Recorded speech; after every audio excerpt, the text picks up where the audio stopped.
we have been compelled to create a permanent armaments industry of vast proportions. 3.5 million men and women are directly engaged in the defense establishment. The total influence, economic, political, even spiritual, is felt in every city, every state house, every office of the federal government. We recognize the imperative need for this development, yet we must not fail to comprehend its grave implications. In the councils of government, we must guard against the acquisition of unwarranted influence, whether sought or unsought, by the military-industrial complex. The potential for the disastrous rise of misplaced power exists and will persist. We don't like to think of ourselves as a militant nation, but we are in fact an incredibly militant and militaristic nation. It's not a view of ourselves that we want to carry around, but the fact is we are. If the president and the military-industrial complex, the defense establishment, if they all have decided that suddenly there's a problem somewhere, we need to drop some bombs or even put land forces somewhere in some country, this is a ritual that we have been seeing for decades.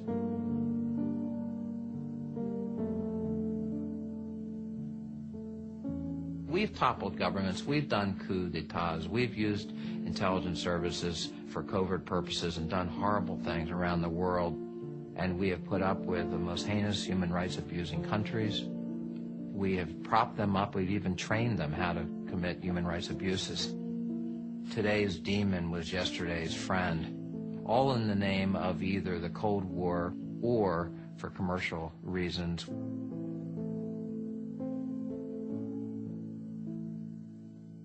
It's basically economic colonialism. No one uses the colonialism word, but instead of just taking over the countries, we have a better way. We just go in and have free markets.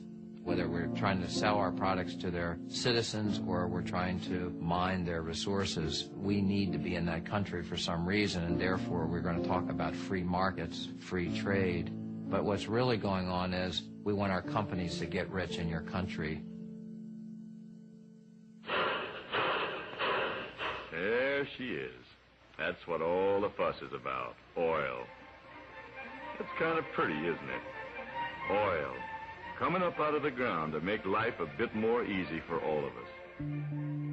The United States is the world's largest consumer of fossil fuels. Oil is what drives the military machine of every country. That is, it provides the fuel for the aircraft, for the ships, for the tanks, for the trucks. Control of oil is indispensable. When you run out of it, your army stops.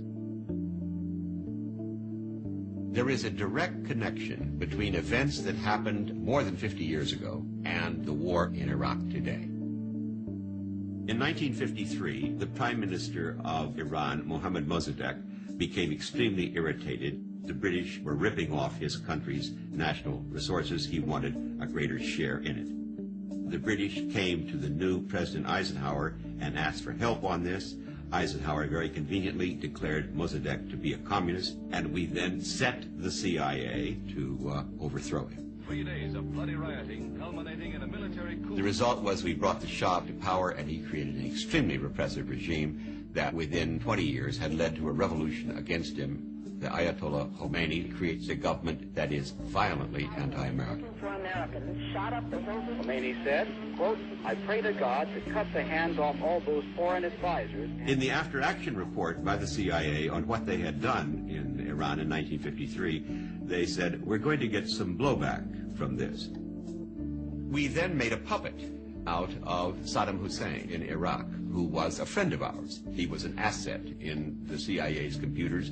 We did so because he was anti-Iranian. He was very fearful that the revolution in Iran would spread into his country. He therefore went to war with Iran. The war was extremely bloody, went on throughout the 1980s. Unfortunately for Saddam Hussein, he began to lose the war. At that point, in comes the United States in the form of Donald Rumsfeld, sent to Saddam Hussein by President Reagan to tell him, we will supply you with intelligence. We will supply you with the weapons you may need through covert means. It is why cynics in Washington say, We know Saddam Hussein had weapons of mass destruction. We have the receipts. This is what we mean by blowback. He remained a friend of ours right up to his invasion in the summer of 1990 of Kuwait. We became alarmed when he invaded Kuwait that he could also go on and invade Saudi Arabia itself. The largest reserves of oil on earth. We stationed troops in Saudi Arabia. It was a mistake in every sense of the term. Remember, Osama bin Laden had said, I resent the government of Saudi Arabia for using Americans to defend Saudi Arabia against Iraq. We began to fear that we were going to lose our position in Saudi Arabia. Well, the second largest source of proven reserves on earth are in Iraq. This leads us now to demonize our previous ally and to prepare the American public for the thought that we must take him out. As Eisenhower said, the military-industrial complex is really three components. There's the military professionals, there is defense industry, and there is Congress. There is now a fourth component, and that is the think tanks.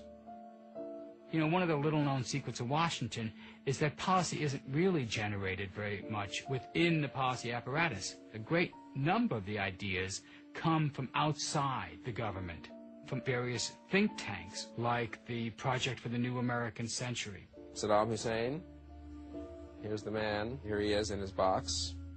I wouldn't exaggerate the influence of the Project for the New American Century.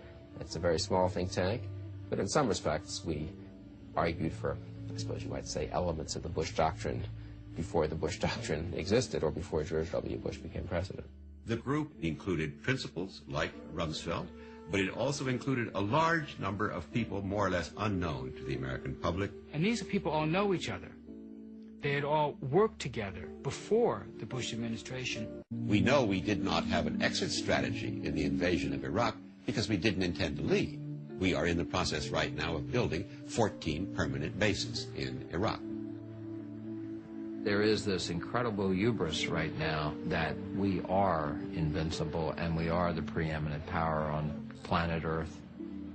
American power and American empire is actually flaunted in people's faces around the world, where we rub our shoe in their face and tell them that we're top dog. And you will work with us because you sure as hell don't want to be against us. We're walking on thin ice. We are treading the same path taken by the first democratic regime ever created in the Western world, namely the Roman Republic. The Roman Republic inadvertently acquired an empire around the world, and they then discovered that to maintain, expand, protect this empire, they required standing armies. Standing armies is what George Washington warned us against in his farewell address, that they will destroy the structure of government that we tried to create in our Constitution to prevent the rise of an imperial presidency. The single most important article in our Constitution is the one that gives the right to go to war exclusively to the elected representatives of the people, to the Congress. Our Congress, in October of 2002, voted in both houses to give this power to a single man, including the use of nuclear weapons if he so chose, and of course less than 6 months later he did choose to exercise it in Iraq. It is a story that begins as the Cold War ends. A story about a group of self-identified radical conservatives at the right-wing extreme of the Republican Party. A group of intellectuals and policymakers who saw the fall of the Soviet Union and communism not as an opportunity to scale back America's Cold War military machine, but as an opportunity to build up its size and scale, to use military force more aggressively and unilaterally, to construct a new, unchallenged American empire. It's this kind of ideology that has grown up in the wake of the Cold War, propounded quite openly by what we are calling neoconservatives in America, that identifies the United States as a colossus athwart the world, a new Rome, beyond good and evil. We no longer need friends. We don't need international law. Like the old Roman phrase, it doesn't matter whether they love us or not so long as they fear us.